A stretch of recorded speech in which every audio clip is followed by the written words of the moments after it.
Greetings, friends. Welcome to another session of the Crypto Corner brought to you by Naavik. I am your host, Alex Takei. And today we'll be chatting all things UGC Gaming with Uri Marchand, the CEO of Overwolf. Overwolf, for those who don't know, operates the world's largest mod repository, CurseForge, empowering creators who want to create a profession or a side gig or even just a general hobby out of modding games. From how I understand it, Overwolf supports app development for over 800 PC games, including some of the biggest free-to-play heavy hitters like League, Dota, PUBG, Fortnite, and Hearthstone. Last I checked, Overwolf had something like 30 million users and a hot streak of funding from backers like A16Z and Inside Venture Partners and Griffin. But welcome to the Metacast, Uri.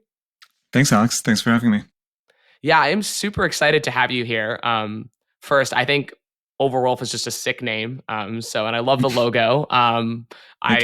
I think it's just a great branding and very, very powerful branding, I guess.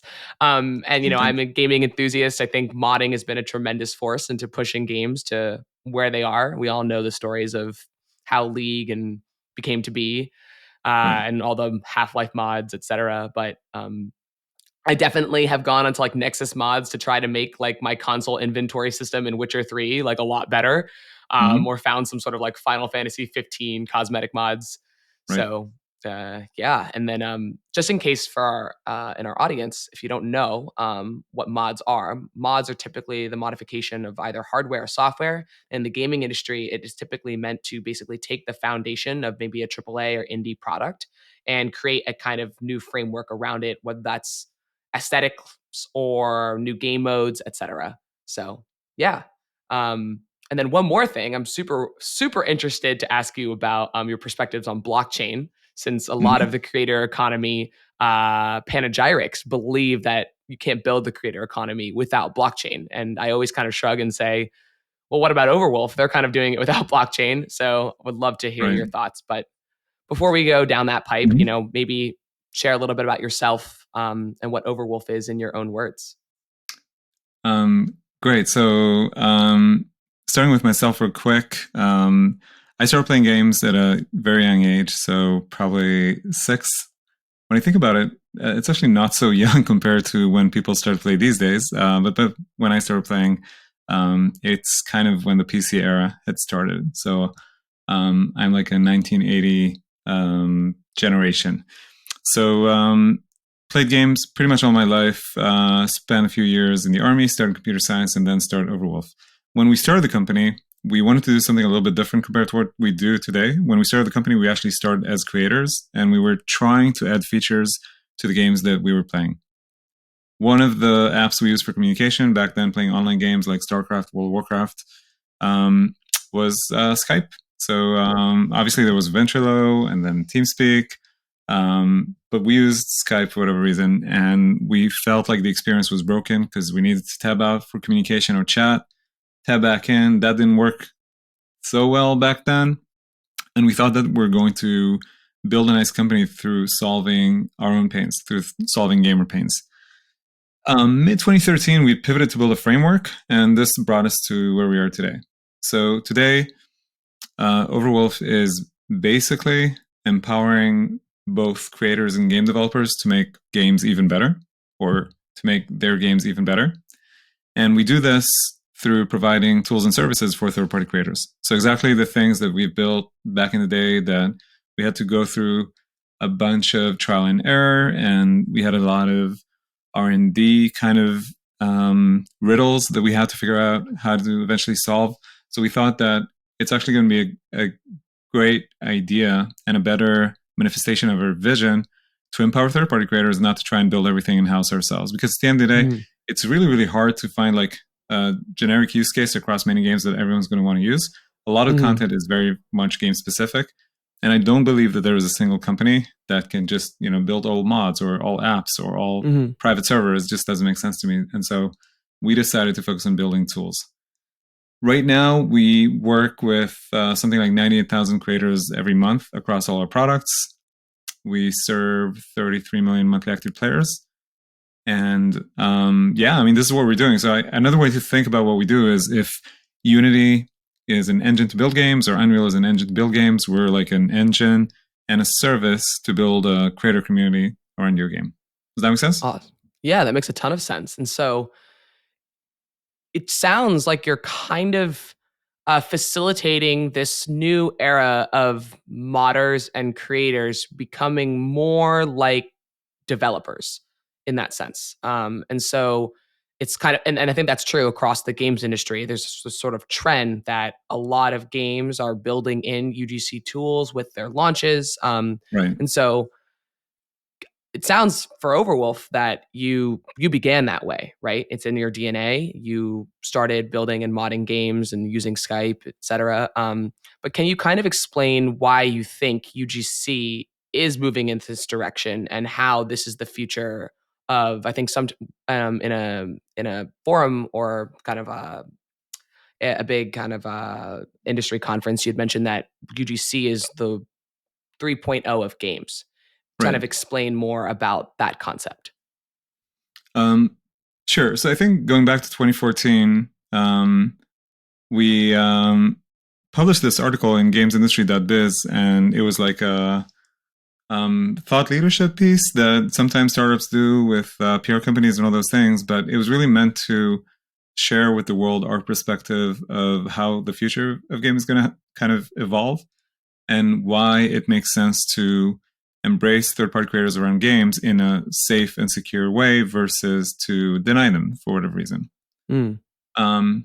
So this, you're absolutely spot on in the fact that this has been how we started. We started as creators, and then we understood that we would better serve our goal in building tools for creators. I think that what's changed is if we look at the last 4 decades from probably 1983 until today, we can kind of divide those 4 decades into eras. In the beginning, it was mostly people like hacking and reverse engineering the games and trying to find ways to enhance them because not too many people played games back then. And those that did had computers, and they were likely potentially engineers because they had computers back in, I don't know, 1986 or something. So they liked to kind of play around with software and build stuff. So they ended up modding these games. And then there was an adoption of things like map editors, right? For Warcraft, for example, which eventually resulted in creating all sorts of new experiences. The gap was between Gen 1 to Gen 2 is Gen 1 is basically built yourself, reverse engineer the game, try and figure out how things work and build something. Gen 2 is actually the game developer providing me some sort of a map editor or some sort of a creation kit. You know, Skyrim has that, for example, so that I can build, just like the studio can build content in-house, I can, as a third-party creator, build content in the world of the game. And now I think we're at a point in which not only studios are investing in creation kits, they're also investing in nurturing the community and finding a business model that makes sense so that the whole thing would become sustainable. Things that happened in the past decade that have accelerated the acceptance of UGC, I think first and foremost, Minecraft. Such a huge ecosystem in both Java and Bedrock. And so many developers that have created their own private servers or mods and are now making a living building, you know, live service games on top of Minecraft. And they're actually thinking about Minecraft as if it was like a game engine. Just, you know, it's Minecraft and, you know, it has its limitations in terms of IP and in terms of ownership and all those things. But it has massive adoption. Like if you think about that, if you're a young game developer right now and you want to build a new game, going to market is going to be quite challenging. And if you can build a game for an existing audience like a private server for Minecraft, I think there are advantages and disadvantages to both, but I think there are definitely advantages to be considered if you're building for Minecraft. And so I think this is one trend, obviously. The other one is Roblox. So I kind of felt like ever since Roblox IPO'd, investors and people who are more kind of in, not necessarily game developers that are like in the weeds of, you know, the code and all the details and all that, people who are more looking at, you know, trends and trying to figure out what's going to be tomorrow, they start really understanding what it is that we do, because we're really helping a lot of studios provide semi Roblox like functionality on top of their existing game without really working hard and building such an amazing, you know, ecosystem like Roblox over almost 2 decades. And so I think, you know, if we look at what helped make UGC as important as it is today, then I think it's a combination of A, 4 decades of just people building content, B, the deep understanding from a lot of game developers that it's actually really, really good to have third-party creators building content for your game, as long as it's safe and curated and there's a way to just make sure Sure. that it doesn't hurt people or your community. It's not toxic. All those things are really, really important. So I think there's a deep understanding from like the IP owners that this is actually valuable if done right. Mm-hmm. And then we have a bunch of examples. So we talked about Minecraft, we talked about Roblox. There's obviously GTA 5 and 5M and all that. And there are other examples like Skyrim. So I think there are so many reasons why this becomes important. And this is kind of what got us where we are today. When I talked about game 3, it's like, Web 1, Web 2, Web 3, right? Web 1, read, Web 2, read, write, Web 3, read, write, own, game 1, game 2, game 3. Game 1 is really like single player games. And then game 2 is online, right? All of a sudden I can play with friends. That's like a whole different thing. And game 3 is the transition from playing with my friends to actually creating content for myself and for my friends as we play together and potentially making a living. I think this is the essence of why we think this is such a material part of the evolution of games. I think it's as important as online gaming. Gotcha. And so in this Web 3, sorry, not Web 3, Game 3. Oh my Yeah. goodness, it's such a buzzword. What do you think are the tools that actually make a strong UGC ecosystem? For example, I've built a Roblox game before, and the scripting language is Lua, right? But there's obviously like a lot of in-tool 3D assets that I can pull off the shelf. If I'm trying to build a mod for Dota, where do I start? What tools that does Overwolf have specifically that makes that an easier journey for me? Kind of walk me through the process of how I would go about building a mod in Overwolf.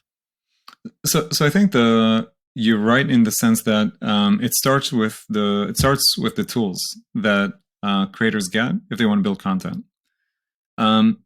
Because we deal with a bunch of UGC, I'll kind of divide it into categories, which are apps, like overlay stuff, not really changing gameplay, but adding functionality. I'll talk about mods and I'll talk about private servers.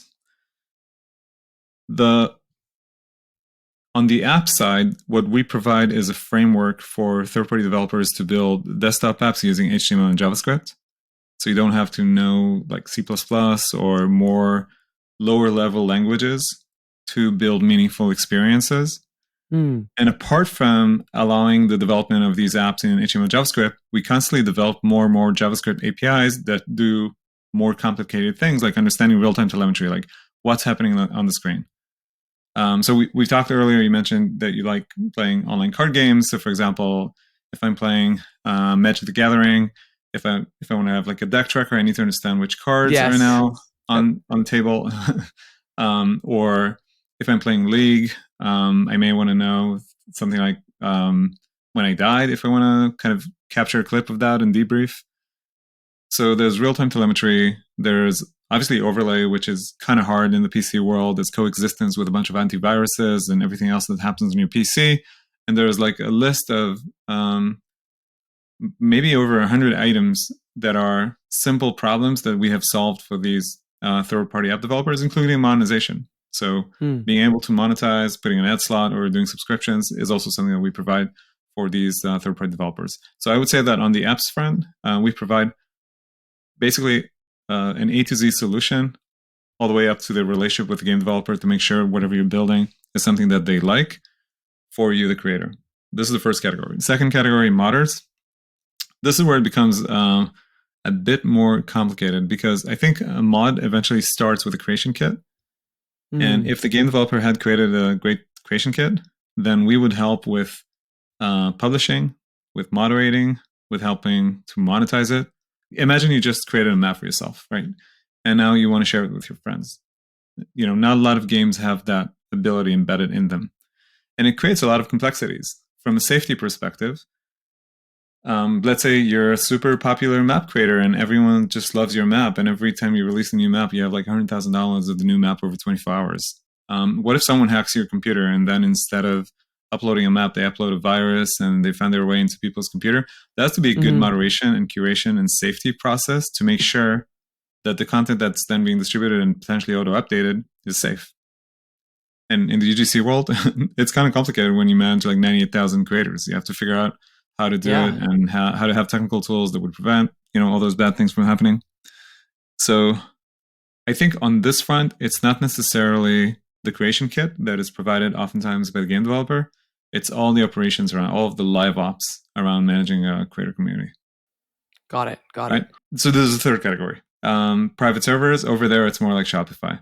So I guess that was my question, right? So you have all these three buckets, right? You have the apps, which are potential overlays, feature enhancement, something that would help me manage my inventory system. I'm definitely a prolific user of the deck trackers for sure.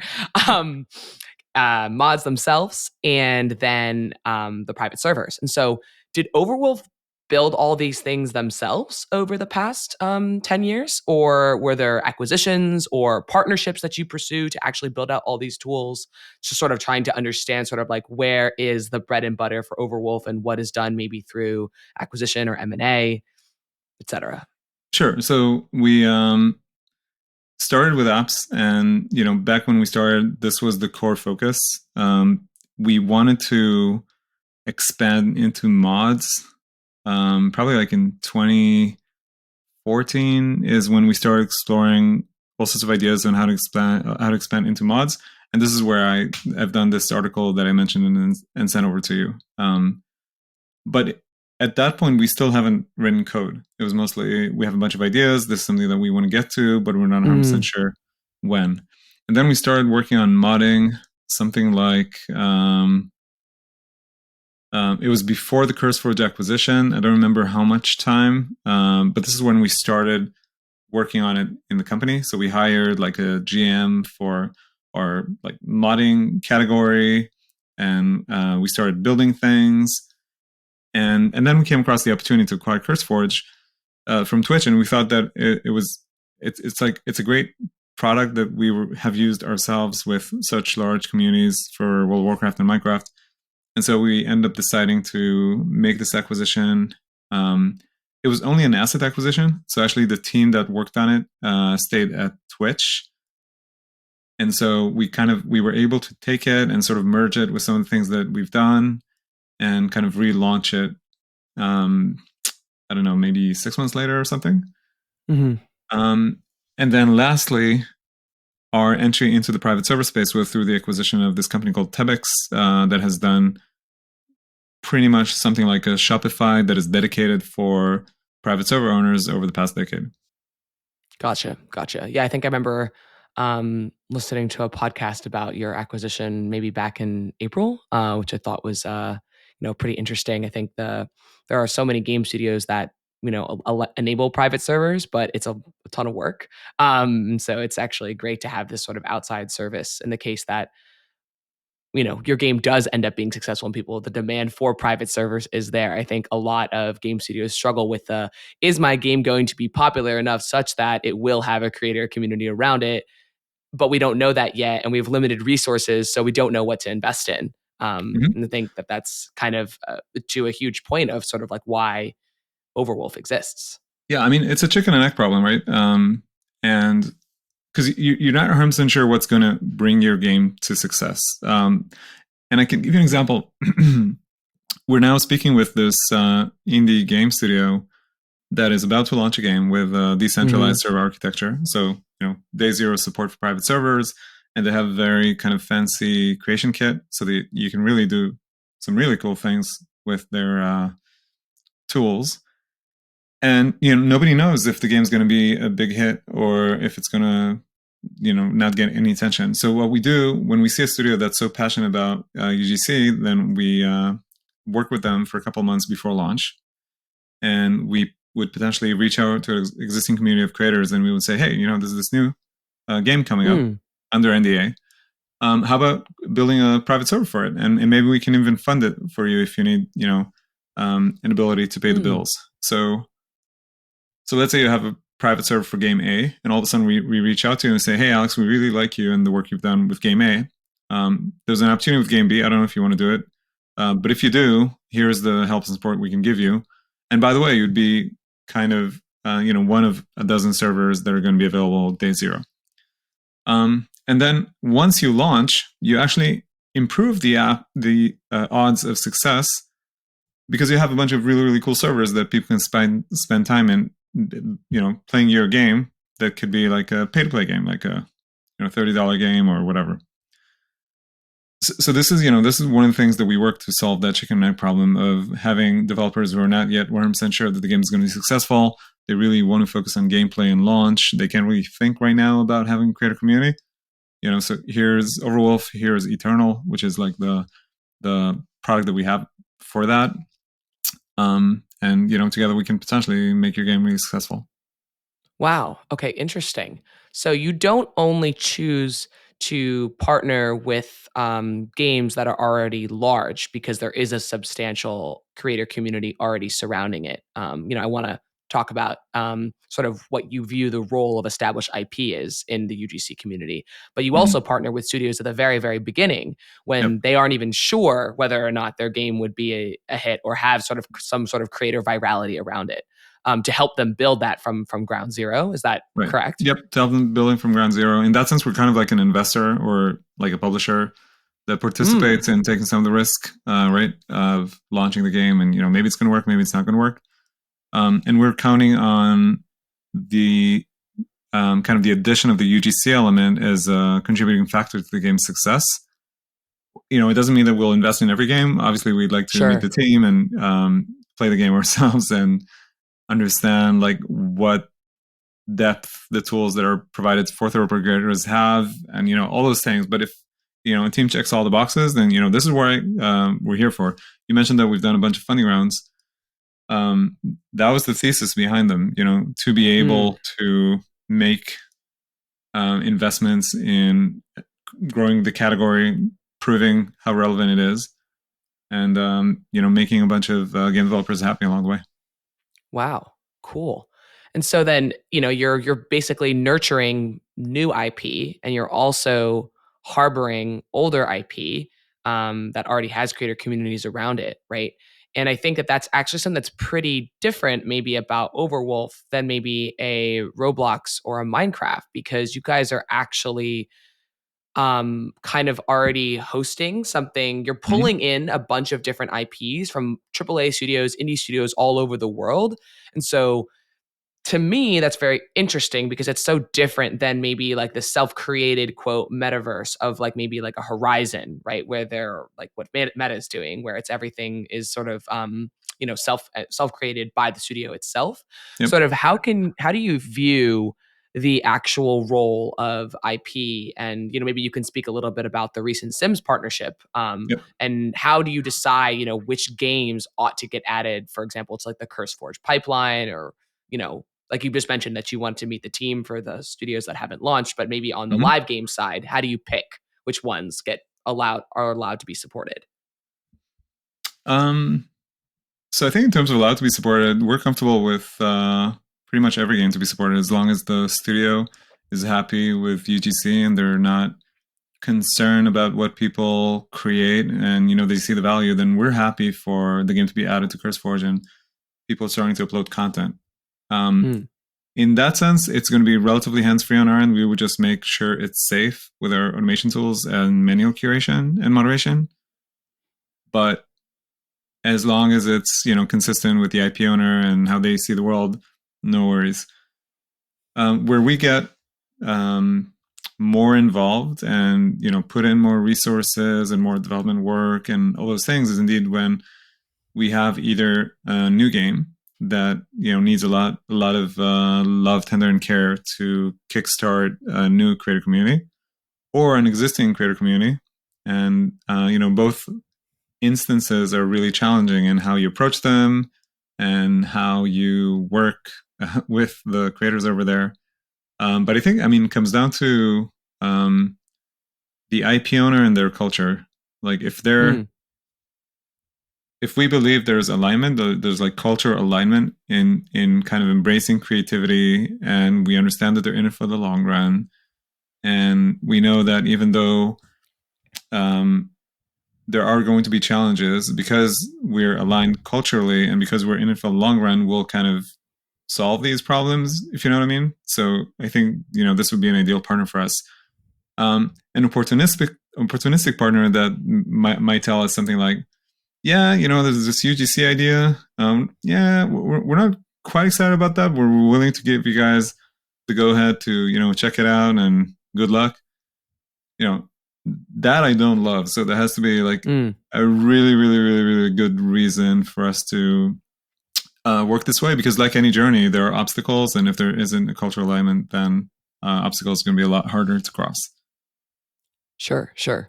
And then, so I guess we can talk about the most recent partnership with Sims and EA.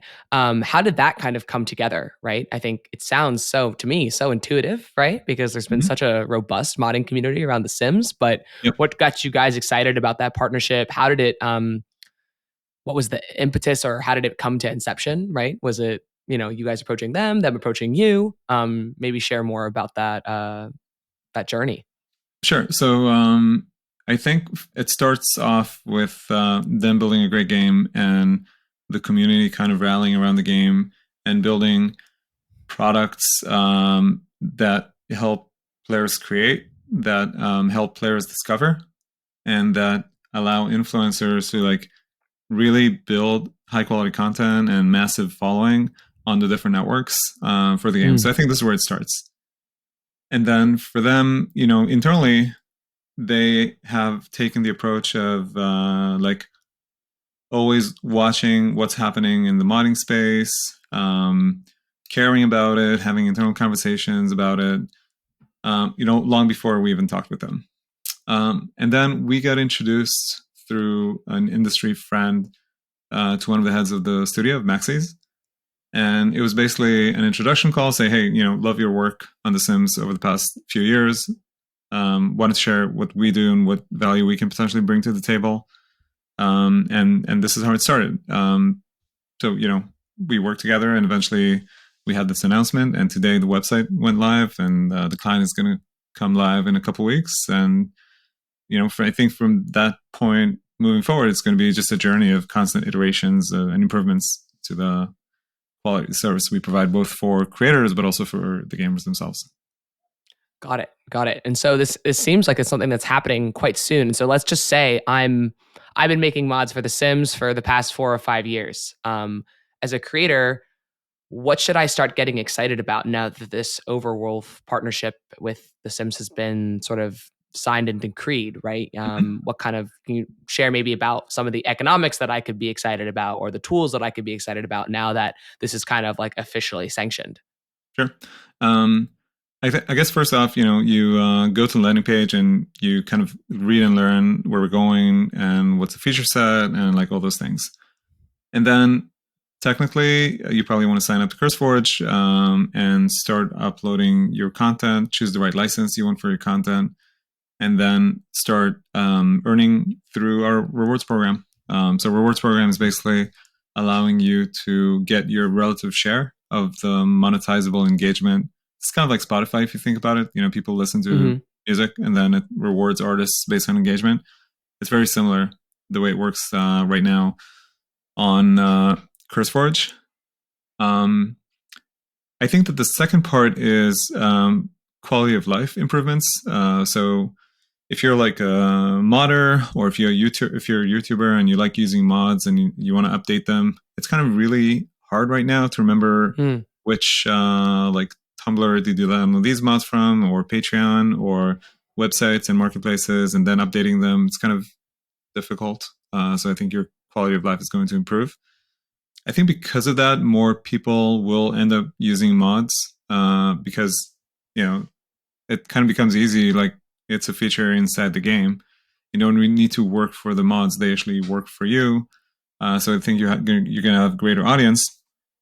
And if you have a greater audience, you're going to be able to get more following, get more YouTube payouts if you're a YouTuber.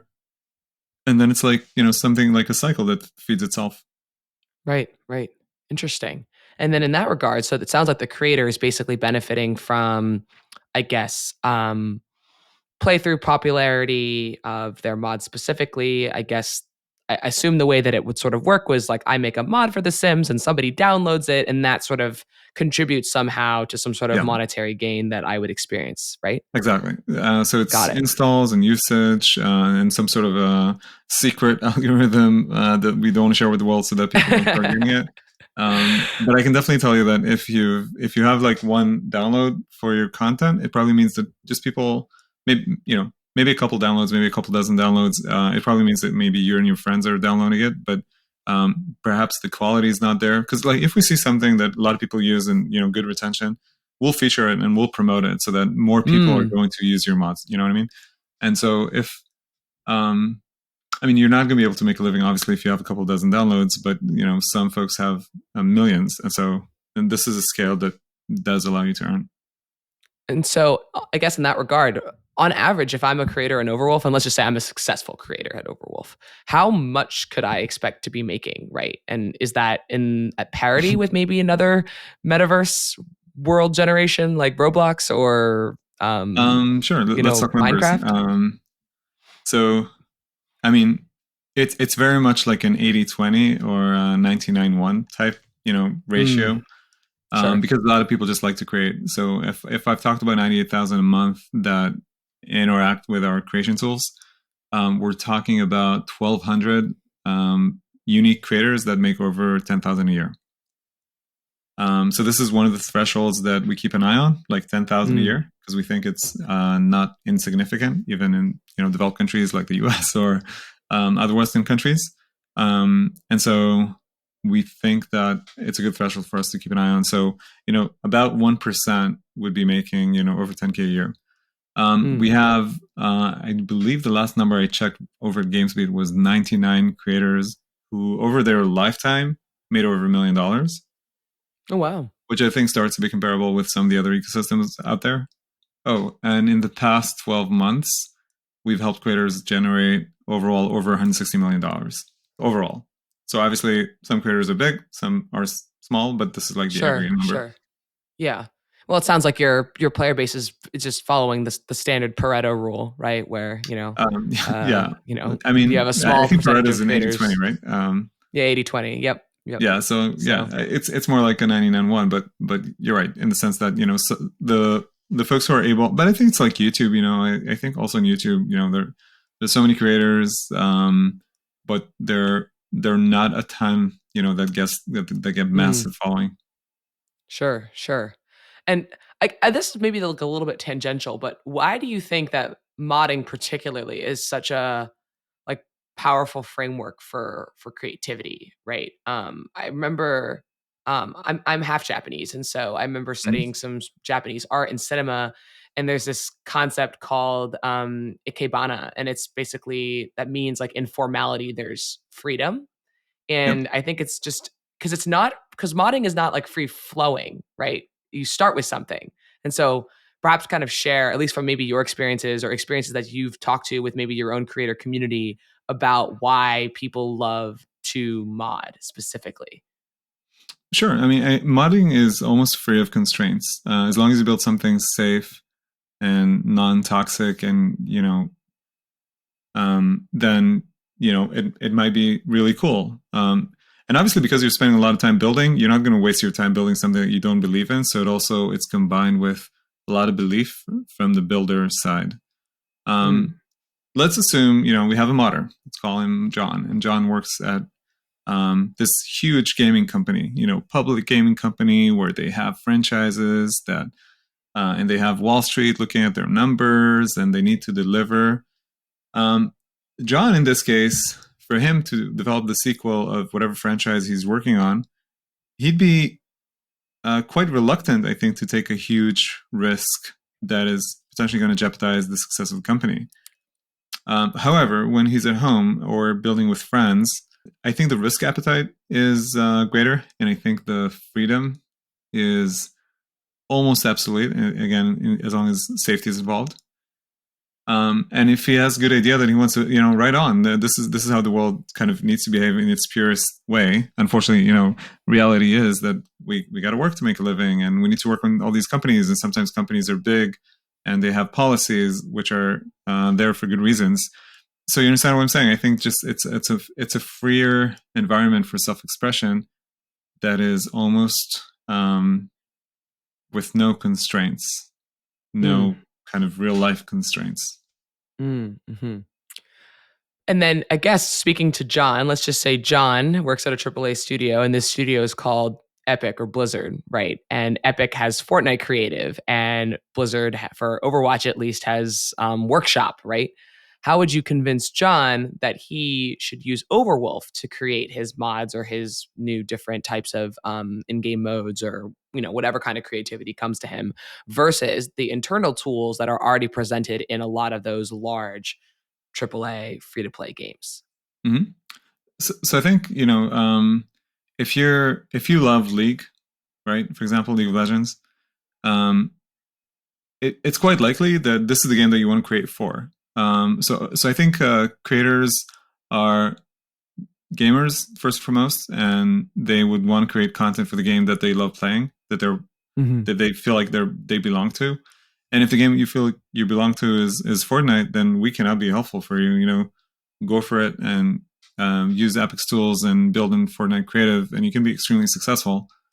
Um, so I think first and foremost that we provide tools for some games that nobody else does. And so if you're a gamer of these games, that's the first reason why you want to work with us. The second reason why I think you may want to work with us is that I think we're maybe the only company in the world that is committed to continuously serving this community of in-game creators. One that Mm. has a track record of doing that, and even doing that commercially. As I mentioned, in the past 12 months, we've provided over $160 million to third-party creators. So we're not just pitching an idea; we actually have delivered, and um, we've been creators ourselves. So I think track record is probably track record focus. Is probably the second reason. The third reason is just, I think, cultural. Like the way we built the organization and all our core values are about serving creators, and this is what we do, and this is what we intend to be the best in the world at moving forward. And I think in a lot of ways this is our advantage because we can focus on creator tools, and this is it. Like our strategy is so simple: we build tools and services for creators. This is it. If it's Right. not a tool or a service, then it's not us. So we're not interested. I see. And so, has there ever been any, I guess, maybe friction working with those bigger AAA companies and securing those partnerships? I guess maybe this is maybe a remedial way of thinking, but when I was working on Overwatch, we spent a lot of time analyzing and hypothesizing how to grow player hours. Yeah. Maybe a partnering with Overwolf would take players out of the ecosystem for Blizzard and put them in your ecosystem. Is that the right way to think about it? Has there been any friction there? I don't think so. I don't think it's nobody owns players. Like I know a lot of companies think they do, but I don't think this is the case. I think good games own players. It's actually yeah, a player would buy a game, right? So if we talk about an ownership, like, or maybe the game's free to play, but then just the quality of the experience is what keeps me playing. Um, and the world around us is extremely noisy. And if there's a new game that launches, I probably heard about it. And like Overwolf, like we're not like migrating players between games.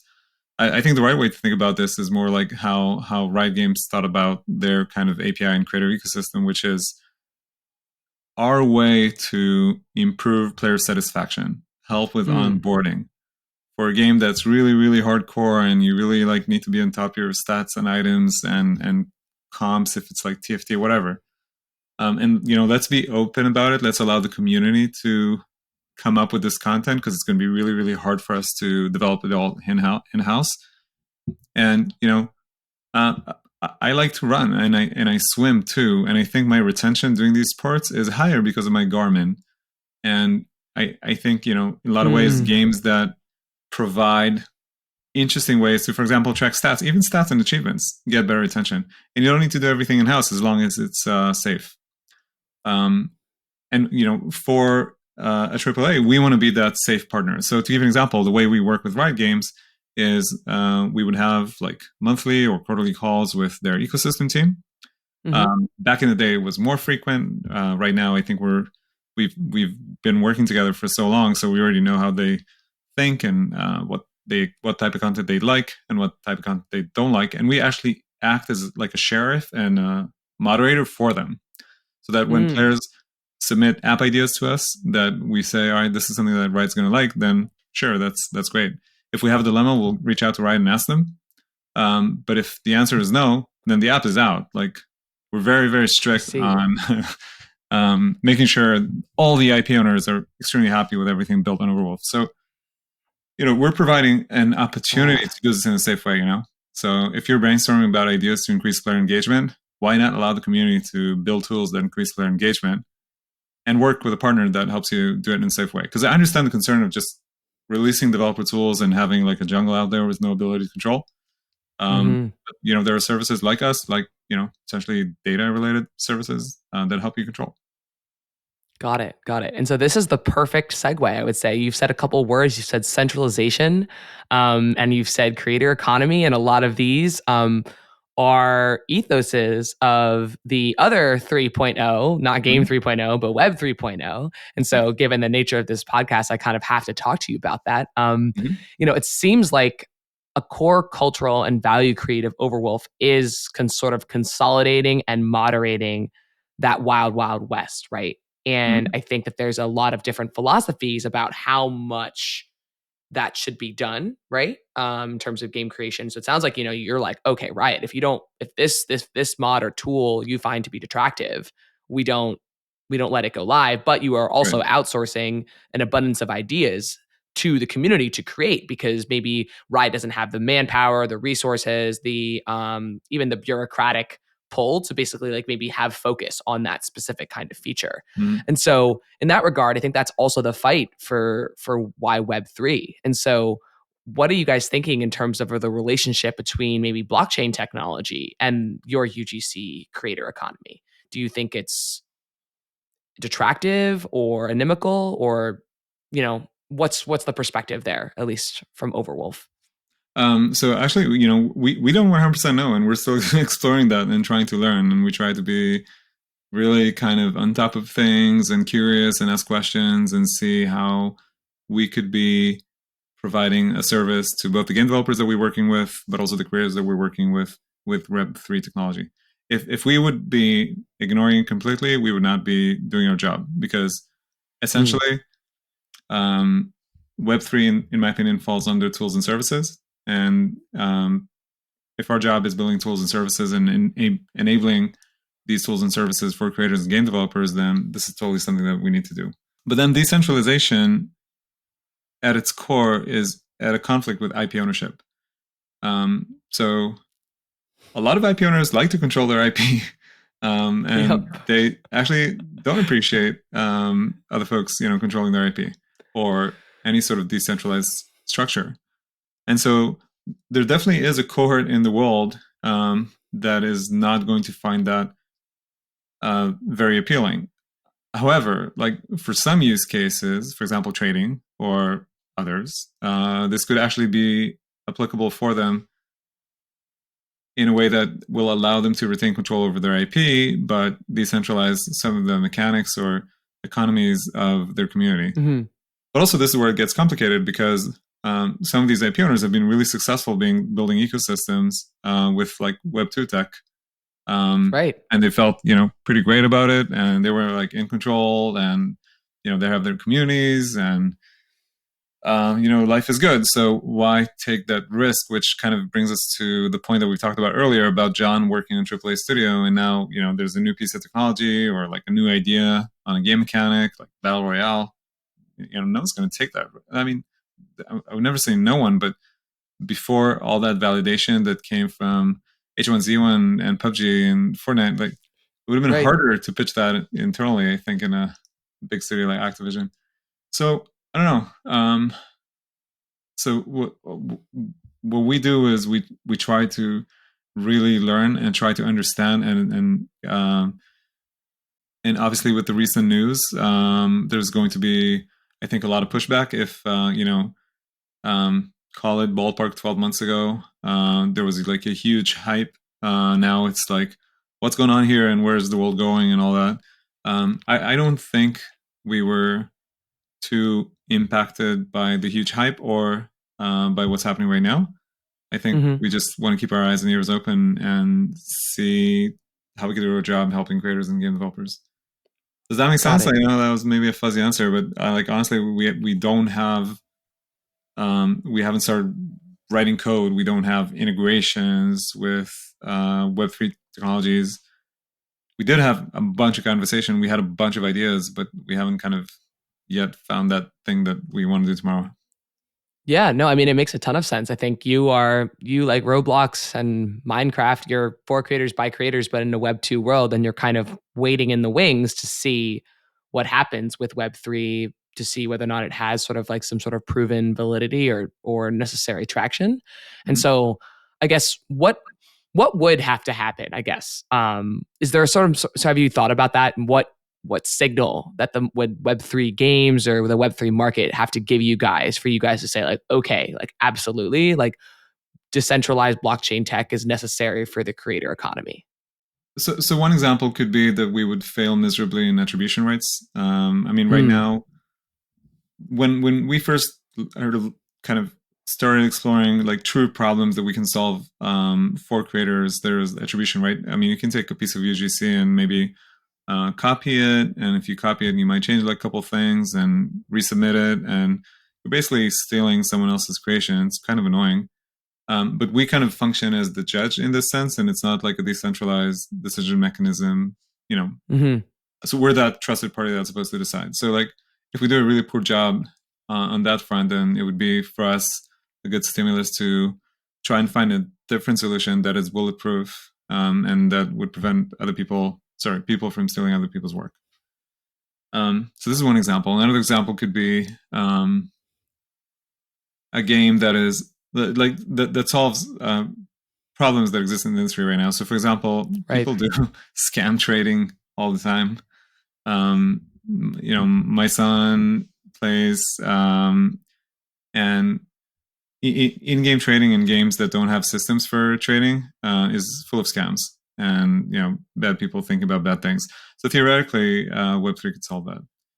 Um, so this would be like a good problem to solve. But I really think it comes down to either solving huge problems or just creating a really good game that's super fun to play with a strong business model that's not like a Fonzie scheme, that is a business model.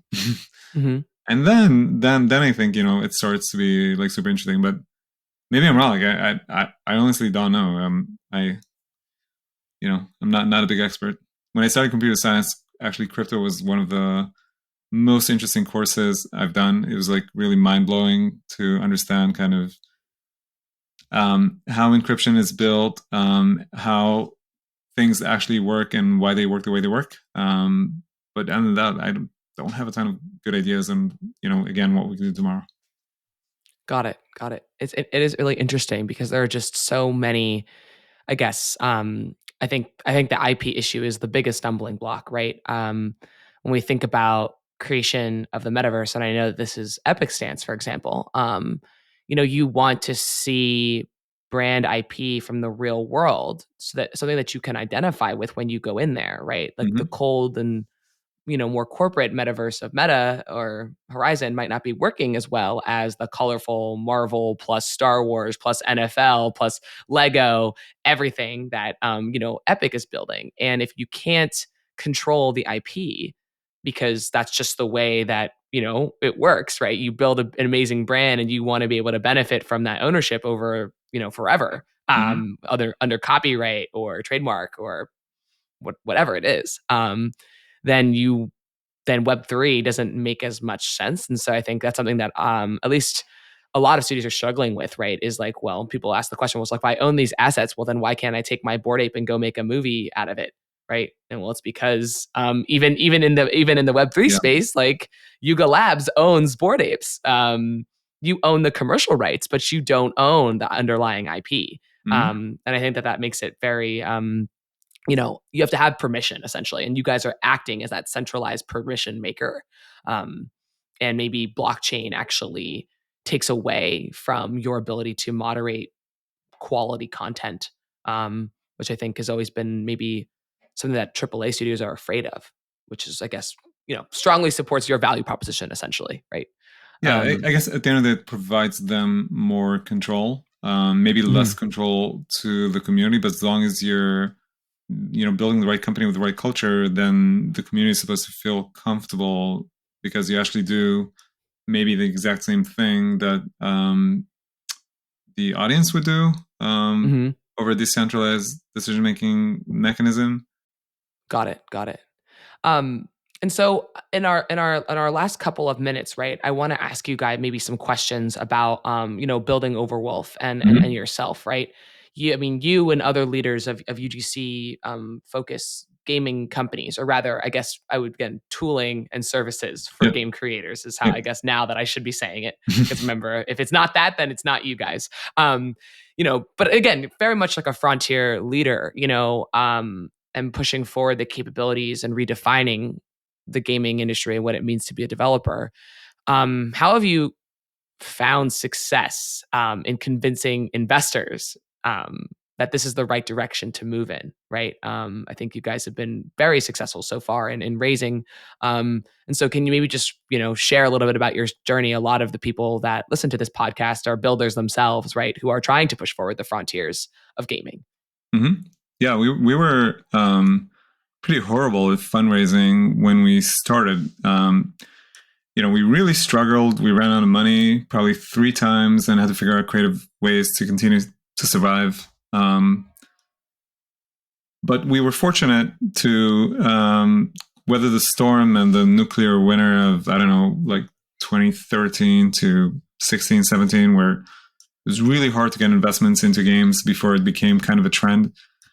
So I think that the first key thing is, if you have a strong conviction what you're building, is just weather the storm. And if you have the ability to continue to do that, and you still believe in what you do, then do it. I mean, the worst kind of thing is banging heads against walls, and I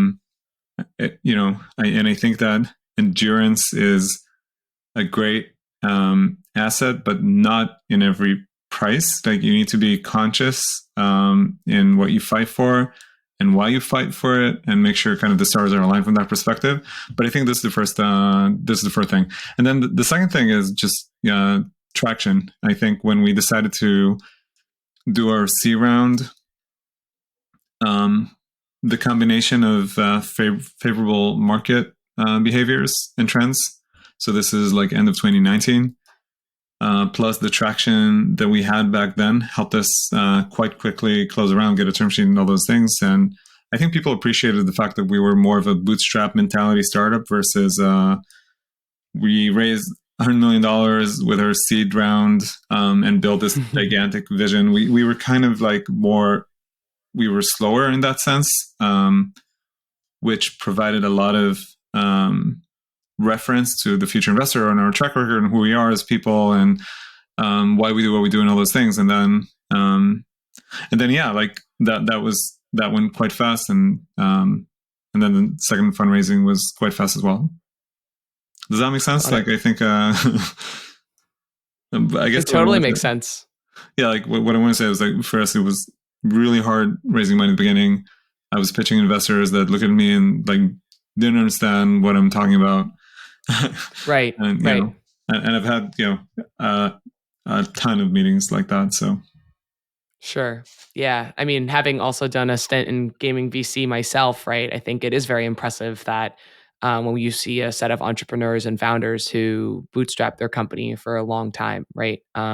And kind of weathered that storm, right? Because it shows that you have these sort of battle scars and, I guess, stalwart conviction that what you're building is the right idea. And I guess that was exactly my question. I think modding to me is so intuitive, right? Because I've been gamer my whole life, but I would suspect that, if you're trying to explain this to what you guys do to maybe somebody else who's not even familiar with games, right, it might be really challenging. And so that's sort of, what I was, how you guys kind of navigated maybe like an asymmetric and asymmetric information sets between, or understanding between investors and yourselves. So I think actually the investors that came in the last couple of years, they're gaming guys, and they understand. They understood what we were talking about, and they also kind of felt from a gazillion reasons that what we're pitching needs to happen, and they thought that we're quite well positioned to be providing the best service for creators from a bunch of other companies out there, and so that's why they decided to invest. Gotcha. And then so in terms of needs to happen, I mean, think maybe a final question would be, you've been the CEO of Overwolf for 12 years and you've been supporting the modding community since like 2010 or something like that. Can you talk about what you think the future looks like for UGC and like what does need to happen in order to make it the best that it can be? I don't 100% know what needs to happen, but I can talk about what we're looking to do. And what we're looking to do is to continuously build the best tools and services for creators and for game developers so that game developers feel comfortable and it becomes this like standard that when you launch the game, just like you have VoIP or just like you potentially want to build an online game, you have that capability. You come to us and we help you build a creator community around your game on day one. And you do that not only because of the technical tools, but also because of the services, because we're able to provide a safe environment for you and because we're able to allow you to focus on building the game without solving the chicken and egg problem that we talked about earlier. So this is what we intend to do, and we don't intend to there's no expiration date to this vision and to this kind of where we're taking the company. So this is what it is about. Got it. And then is there, to top it off, is there a mod that you really enjoy or a very prolific creator on Overwolf that you think deserves a shout out? There's I won't say the name, but there's someone that we wanted to work with. There's a group that we wanted to work with for a couple of years, and we have a big launch in the next couple of days together. And if you're listening to this, you know who you are. Just want to say thank you for your trust. All right, that was very clandestine, but that's awesome. I think that there's probably so many modding communities out there that are interested in maybe partnering with you guys. So wanted to kind of understand what does it take, I guess, to be a just email me Uri at overwolf.com, and I'll connect with the right folks in the company or reach out to us whenever. It's the easiest thing ever. We're not hard in that sense. Awesome. Well, thank you so much, Uri, for your time. And this was great. And again, you can reach out to him via the information that he just sent. Yep. So and then look forward to the Sims partnerships that will be launching in a week, you said? Yeah, I mean, so the website is up and running as of today. And the client is planned to December 6th, and then it's just going to be ongoing live service iterations. So awesome. All right. Well, this was, again, Uri from Overwolf, and this is, I'll see you next week for another episode of the Crypto Corner. Thanks so much.